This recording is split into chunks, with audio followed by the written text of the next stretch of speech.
Why? There we go. Why didn't my camera want to focus on this? The awesomeness pouring out of these knives was just too much for my lens to focus on. Hi, Mr. Man here. We're bringing you a review of a unicorn. Okay, not a unicorn, but something that's extremely hard to get now. The Strider SNG. That was discontinued by Strider. Strider went out of business. Why? I don't know. I wish they wouldn't have, because I like Striders. This is a Strider SNG in coyote tan or brown or whatever the hell you want to call it, with the tiger stripe blade and flame titanium handle. This is one sexy knife, I must say. Tactical knives don't get much better than this. As far as looks go, this is pretty much the tops. No, it's not the tops. I'm sorry, this is Strider, but yeah, it's the tops of how good they. But anyway, you get what I'm saying. So we're gonna do tip to back like normal, because if I get off track, I'm gonna get lost, and people are gonna get mad at me for being unorganized. And that, God, that I have some of the people that watch my video are just total aides. I'm like, come on, if you don't like my video, click off. This is America. Just click off the video. You probably already did, so I really could care less. You can just hear the sarcasm oozing from me. And no, I'm not on drugs. I'm on caffeine right now, and I'm dead tired. I'm tired. I am dead tired. I swear to God I am. But that is beside the point. So, going down our nothing fancy points here, we have our blade shape. The blade shape on this is Strider's Tanto. I love Strider's Tanto. It is a beefy Tanto. That look at that. That's what is that, inch wide? Oh my God, that thing is just beefy. It's like a steak. I sound really stuffed up right now, and I'm not. Did that clear my nose? Not really. I still sound nasally as hell. I love that tip. Look at that tip. Extreme. I almost poked myself there. Really thick blade. Comes down to a nice sharp tip, and it's not going to focus on that. This you could basically pry a door open with, and I'd feel pretty confident in its ability to do that with that thickness on there. They do make these in, what the hell is it, a drop point? I don't think it's a drop point. Maybe. I can't remember. I got the Tanto. Tanto looks cool. Going back, yeah, probably would have got one of the other shapes. They make them stonewash, and I believe they made them just a flat color, like flat black, or coated with some. I don't know knife coatings. Look it up. Look it up yourself. I don't care. That's what Google exists. You're on YouTube. Just type it in the search. Strider configurations. I don't care. I'm not an encyclopedia. Sue me. I don't care. Actually, I do. Don't sue me. This is a tiger stripe. It's like a bead blast on top of a coating of some sort. I don't know. Anyway, it's a nice look. It's tiger stripe. It reminds me of something from, like, not Ghost Recon, Call of Duty. Ghost. Oh my God, I just referenced a Call of Duty game. I think I'm going to be sick. It's a nice looking blade. My camera can't pick it up at all. Because my camera's cheaper than a knife, actually. Let's get that Strider logo there. Got the little, well, if it would focus, come on. You had it going there for a second, camera.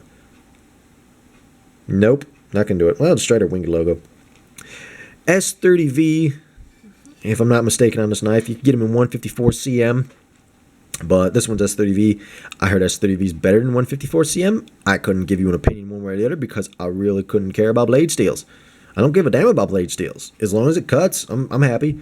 Just if people say that the blade steel's good, I get it because I go with the crowd. I can't think for myself. I don't have opinions on blade steels. I'm sorry. S30V, they say it's good. Fine. It's a good knife. If I like the knife, I like the blade steel. Don't care. Moving on to the locking mechanism. Woo! Can you read sideways? Yeah. Okay. You can? Fine. Cool. Locking mechanism. Frame lock. As you can see, whip a lock bar stabilizer. Same as in a Hinder. I don't know if they stole it from the Hinder. Probably did. I could care less. But it works. It functions. Just to keep you from overextending your lock bar. The lockup on this is about 50%, I'd say. Actually, probably more like 60% of mine. It'd start out around probably like 40%, but after playing with this knife a lot, it's worn a little bit. But that's to be expected from titanium frame lock. You know, it's not an issue. As you saw right there, the opening speed, pretty fast. Got to give it a little bit of wrist tension. Your opening speed is by that thumb hole. Yes, the thumb hole. Did I just make that joke? Yeah, I did. YouTube, you want to demonetize me? Fine, I guess. Demonetize this video. No one's going to watch it anyway. This peg right here is actually not a thumb stud. I mean, you can use it as a thumb stud, but it's not meant for that. That's the blade stop right there. Just keep your blade from swinging all around. It looks like a thumb stud, but you're going to be using the opening hole. Yeah, okay, can't do that on camera. The D10 got caught. There we go. There we are. So good opening speed, fast, a little bit of wrist tension, but you know, I always put wrist tension in my knives. You know, it's just a habit I formed, so I do it anyway. So yeah. Handle materials, like I said, titanium, half an ounce handle there.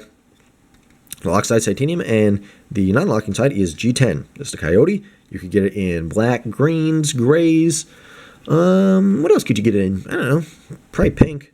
I think they did actually make it pink. Now, the interesting thing about this handle action, why these knives are so expensive, $400 is steel. Well, titanium and G10 plastic and whatnots. But it's that this side, the G10 side, is milled out of a single piece of G10.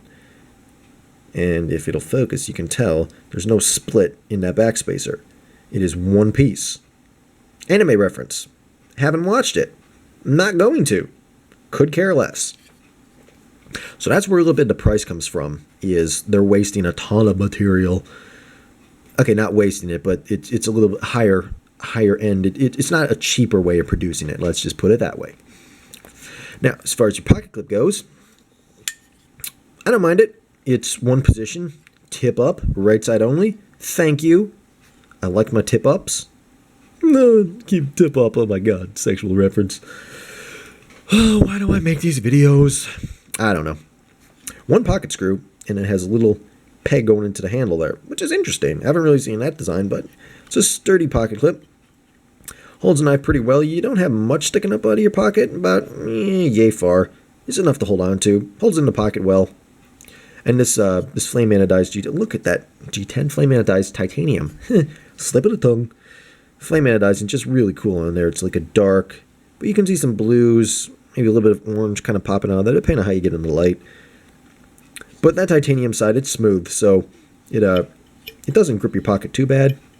It's not going to tear up your pocket. Not if it was G10, oh my god.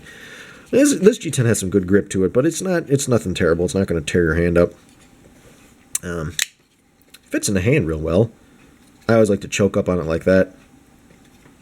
It molds right to your hand, at least my hand. And it looks like, oh my god, you don't have much knife. I mean, yeah, you have a small cutting edge, but you get a lot of purchase on it. For like a glove hand, this would be perfect.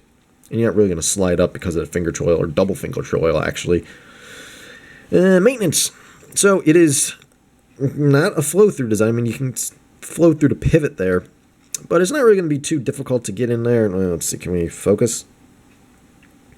You're not really going to... No, you're not going to focus.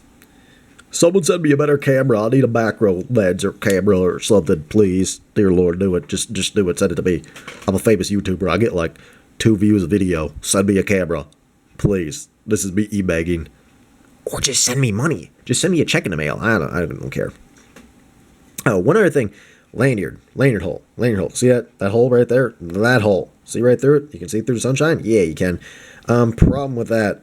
There's your tip. There's your lanyard hole. It's going to cut your lanyard off eventually. You can see the knife tip cutting through there. Well, sort of a little bit. See? It's going to cut your lanyard off. Don't put an expensive bead on this. Don't put like a Starling gear, or what's the other? I think Starling gear is like the $300 beads. Don't put one of those on here. Even though this is a knife you'd want to do it with, you're going to lose it. And then you're going to cry. And your mommy's going to give you a glass of milk and a cookie. Actually, it doesn't sound like a half bad deal. I want a glass of milk and a cookie. Overall value on this sucker. I say, value on them, if you can find them for $400 now, buy it. Sure, you need a special tool to take it apart, and a pivot. See? Special pivot tool. But these things, since they're not being made anymore, to my knowledge, they are kind of a collectible now. And don't ask to buy mine. I'm not selling it. I just said it's a collectible. I collect my knives. Well, I use them too, but I collect them. So I'm not going to sell it. Okay, I'm sorry. I apologize. Actually, I don't apologize. Why are you asking to buy my knives? If I was going to sell a knife, I'd put it up here. I'd put a knife sale up here. So I'm not selling it. But if you can find one, grab it. Definitely. Even if you can find a custom one, you're gonna be spending like $300 on it, but no, $3,000 on it. But it's worth it. I mean, I'm spending your money for you again, but you should buy one just because this random guy on the internet told you to, and then you can claim like that the devil told me to. Did you just call me the devil? Awesome. Thank you very much for that. I will take it for everything it's worth.